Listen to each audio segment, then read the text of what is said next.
Good morning, true crime friends. We are back here again this morning. We have our nice cup of coffee and we have some steaming hot gossip. Child, this morning we are talking about Lindsay Shriver. That's that lady down there in Georgia who hatched a plan with her boyfriend to kill her husband, only the killation never happened. I have so many new details today. Oh, I can hardly wait to share them with you. But first, I need you to hit the like button on this video and subscribe to the channel. That helps other people find us so we can have more gossip friends. So listen. Okay, look. A few days before this murder plot got uncovered, there was a 911 call made to Miss Lindsay's house down there in Georgia. And I was like, oh, I wonder what that 911 call says. And then I found it on these interwebs. Ciao. Okay, so look. Lindsay had a plan to go have like a weekend or little getaway, little vacation with her boyfriend. But her husband had cut off the money, and her parents, once they found out she was having an affair, also cut her off financially. So she was like, I would like to take a couple's trip with my new man, even though I'm still living in this same house with my husband and my 3 children, and I don't have no money to get down to Key West or the Bahamas or wherever I'm gonna go. I know what I'm gonna do. My husband's going to the Bahamas in a few days, so I'm just gonna hitch a ride with him in his private plane, and then they're gonna go to the Bahamas, and then I'll just go on to my next my destination to meet up with my boyfriend. That's gonna be a great plan. Her husband was like, yeah, nah, girl, that's gonna be a no for me, dog. He was like, nah. You cannot hitch a ride on the plane. And P.S., she had this change of plan last minute. So he's packing, getting all the kids ready to get in the car, and she's just like, yeah, I'm gonna go too. And he was like, that's not how that's gonna go. No, you're not gonna go too. And she's like, yes, I am. So she got up early and she put all the kids' suitcases in her car. And he was like, okay, I'm going to go. I'm going to keep from strangling this heifer. I mean, I don't know that's what he was thinking, but in my head, that's what he was thinking. So he goes to her car and he starts taking the suitcases out. And she's like, you're not going to take the suitcases. She turned into a straight Lindsay. Listen, we used to call people Karens, but we have blasphemed the name of Karen, and my sister's name is Karen, and she is delightful. So we're not going to use the name Karen. We going to call those folks who just wild out for no good reason a Lindsay. So Lindsay went straight Lindsay on the situation, and she's like, I know what I'm going to do. My girlfriend told me that if he acts crazy, I could call 911 and they could come and make him do what I want him to do. And then I have that for my divorce file. Okay, so 911, hello, he's over here touching suitcases. And 911 was like, man, I'm sorry, what now? We have a domestic situation and I'm feeling, let's see, she didn't say she was in danger. She's just like, I'm unsure of what's going to happen. Can you send somebody out here, please? And can they give me a report number? Because I'm going to need that for my divorce filing. Please and thank you. But she doesn't sound afraid. She sounds annoyed. But okay, that's not to say there was not violence in the situation. So I'm like, okay, let me just watch the rest of this body cam footage and hear this 911 call because I want to hear everything, because I'm nosy, right? So the cops show up and they're like, hey, can we help you? And she's like, well, we are supposed to go on vacation today. And he is touching suitcases. And the lady cop was like, wait, okay, so why is it wrong that he's touching suitcases? She's like, well, we're supposed to go. And I put the stuff in my car and he took the stuff out of my car. And the cop was like, okay, did he touch you? Like, did he hit you? She's like, he pushed me out of the way. And so the cop was like, okay, let's talk to him. Let's hear his side of the story. He's calm, cool as a cucumber. He was like, look, we've had this vacation plan for weeks. She was supposed to go off and do whatever she was going to do. And at the very last minute, she texts the pilot to say, yeah, I'm going to go too. And so we're in the middle of a divorce and I don't want to travel with her. And the cop was like, okay, that seems perfectly reasonable to me. And she was like, no, it is not because I need a ride. And they were like, yeah, girl, you know, Delta is still, there's airports, there's airplanes. I can't be with the unwashed masses. Now, that's not what she said, but that is the spirit of what she said. So the cop was like, okay, y'all are already separated. You're going through a divorce. Who lives in this house? She's like, well, we both do. It is a living hell. Well, turns out she was living in a pool house because he threw her behind out.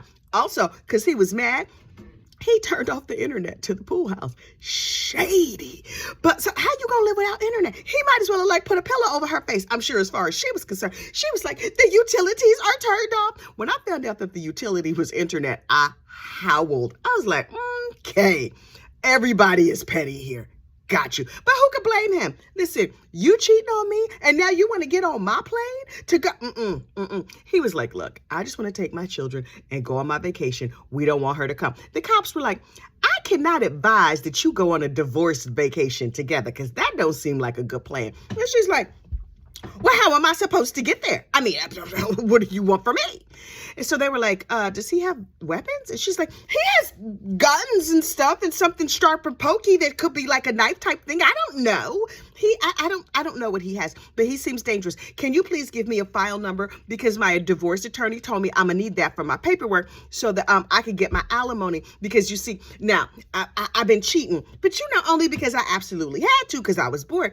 And she didn't say all this. This is what I decided happened. Just to clarify the record. She was like, I've been cheating with a cute, hot young dude down there in the Bahamas. Ooh, child, you should see him. That creamy skin and that wavy hair. He is delicious. And he does things to me and for me that my husband would never do, like make me happy. Now, he has a little money. He can't keep me in this sort of lovely style that I've been living in. But I've decided I'm going to divorce this dude. And I'm going to keep a bunch of money. And then my mom and them going to give me some money. And I'm going to live a nice, happy life with my boyfriend. And then I'm just going to get rid of this dude. And the cops are like, right. So listen, so about today, I can't advise you two to go on a vacation. She's like, he can just touch my car. As an aside, her car, a black Cadillac Escalade. Okay, fine. Which she called the Black Widow. Miss Lindsay, it sounds like you hatching plans. And P.S., all of her girlfriends are speaking to every news media. You know what I love as a gossip? A chatty girlfriend. These are not my friends. I don't know none of these people. These people have nothing to do with me. Perfect. That leaves me feeling perfectly free to speculate wildly and talk about them, which is what I'm doing here, which is why you're here, because you like some gossip too. You would not be here if you didn't like gossip. You saw the name of this channel. We're only here for the gossip, the rumor, and the innuendo. Yes, we are making up stories. We just decided on our own what happened. But other channels do the same thing, but they don't disclose it. I am at least honest with you. I don't know all the details. I saw the 911 call. I saw the body cam footage. And I'm like, I'm going to just fill in the blanks here. And I'm going to decide what happens. And it's going to be a real creative story. And then I'm going to do as my auntie was saying. I'm going to hide and watch, honey. I'm going to hide and watch. So look, she has this car called the Black Widow. And she's like, there are photos of the violence towards me. P.S. Now, the internet has no chill, and they're like, oh, here are the photos. Now, listen, if you look on her Instagram Perfect Life, you see the photo of her bleeding and all bruised up while wearing tennis whites with her hand wrapped in a bandage, saying a tennis injury. Okay, girl, did he come and make you play tennis bad and get an injury? I don't know what she's trying to say. But it sounds shady to me. But she's just like, I don't think that this is the right way to do things because I am not having my way and I would like to have my way. It is a 1-hour plane ride. How come he can't just sit there quietly for 1 hour and let me go and meet my boyfriend? He's being perfectly unreasonable. My cops are like, right. Okay, so the cops were like, listen, what do you want us to do? There's no violence here. All we can do is, number one, advise you not to go on vacation together. She's like, well, I have plans with my boyfriend. And they were like, okay, the other thing we could do is just tell you two to separate and stay away from each other. She's like, I will, as soon as I get to the Bahamas, and then I could go meet my boyfriend. That's all I need to do. If he would just cooperate, then I could go meet my other man and do all kinds of nasty things with him. And I took a Cirque du Soleil class so that I could do you don't. Okay. I'm just saying, aerial acrobatics, child, the things I'm gonna try. And I've been loosening up my throat so I can, and the cops was like, no, lady, no, we don't need them kind of details. And so one of the cops tried to distract her. And so he was like, hey, come here, crazy. Come here. Here, crazy. Here, come here. You remember me? And she was like, no, I don't think so. He was like, remember that time a homeless man was living in your house for 7 days and y'all didn't really notice? Signs that your house is too big. A homeless person moved into their home and lived there for 7 days while they were there and they didn't notice. Listen, it's a lot of problems I might have in my life. That is unlikely to be one of them. Number one, where's your security system? Number two, y'all just look around your house. Number three, was he only eating like the edges of things? He had to have taken a shower because otherwise you would have smelled him. He probably put his laundry in the washing machine. I'm trying to figure out how a homeless man lived in your house for 7 days and you didn't notice. Okay, was you on vacation for part of that? They spent a lot of time in the Bahamas because his mom and daddy got a house down there. But I'm looking at y'all crazy. Also, why am I paying all this mortgage when I could just go live in somebody's house and they might not even notice? If you get a house big enough, apparently folks don't even notice if you move in. Okay, duly noted. So anyway, at the end of this altercation, he's like, look, I'm just going to go pick up my kids. And she was like, officer, do you see he doesn't have enough car seats? We have 3 kids. That means we need 3 car seats. And there are not enough car seats in his car. Can you arrest him for that? And the officer was like, yeah, ma'am, that's not a thing. And so ultimately the cops walk away and they're like, this heifer crazy. And we think this is just about money. Now that is a quote. I ain't make that part up. The officers looked at each other. They were like, money. Okay, I'm gonna go off. I think it was a murder. Let's go investigate the murder because this is some foolishness. Sir, here's your report number. Lindsay, here you go. You can put that on your report for your divorce. Good luck with your vacation. Bye. P.S.